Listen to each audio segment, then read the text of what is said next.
Entre os séculos XIX e XX, a Europa e os Estados Unidos eram particularmente adeptos a entretenimentos diversos, muitos deles itinerantes. Essa época foi marcada, por exemplo, pelos circos e apresentações singulares de habilidades insólitas, e muitas apresentações falsas atraíam o público que se chocava com tais espetáculos. Entre os fenômenos circenses mais comuns estavam os shows de aberrações, marcadamente fundado por um famoso circo, o Ringling Bros, de Phineas Taylor Barnum. Sua lógica era simples: fornecer apresentações atraentes com pessoas singulares, de características inesperadas para gerar lucros. Apesar do mecanismo, a maioria dos personagens não eram humilhados pelo dono. Isso porque eram em geral bem pagos, pois tinham um vasto e fiel público. Porém, o mesmo não pode se dizer de integrantes escravizados. Eles eram agredidos, chantageados e levados a situações degradantes. Ao mesmo tempo, muitos membros livres do circo eram agredidos física e verbalmente pela plateia, que não se importava. Eu sou o Sidney Góes e você está no Placebo. Vem comigo, que no caminho eu te explico.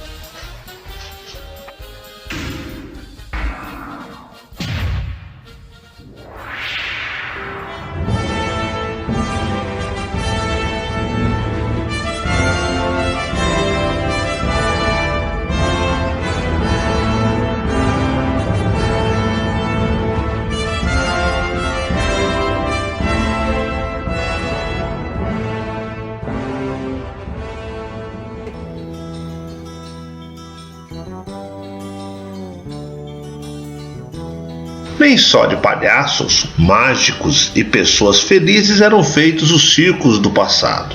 No início do século XX, existia um espetáculo, em especial um tanto quanto diferente e que acabou se tornando o maior do mundo. Uma espécie de circo de Soleil cruel e bizarro.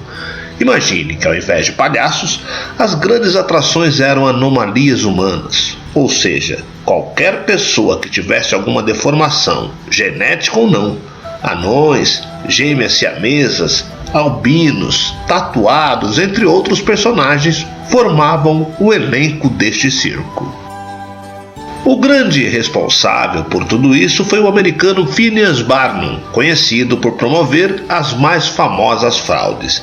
Ele deixava bem claro que seu objetivo pessoal sempre foi colocar dinheiro no cofre, seja lá como for.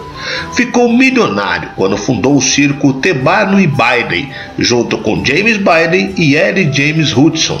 Fizeram um espetáculo grandioso com acrobatas, elefantes africanos e o ápice: os monstros. Essa modalidade de circo então ficou conhecido como freak show, que em português quer dizer circo de horrores. Geralmente, os tais freaks eram abandonados ao nascer por conta de suas condições físicas. Sendo assim, o circo e as apresentações eram sua única fonte de renda. Antes dos direitos humanos e das leis que proibissem a exibição de pessoas com deficiência em shows, o espetáculo mostrava situações horrendas que essas pessoas eram obrigadas a passar para sobreviver. Com o passar dos anos e com as mudanças culturais e da própria medicina, os freak shows foram acabando. Os monstros, enfim, começaram a ser tratados como seres humanos e não como anomalias.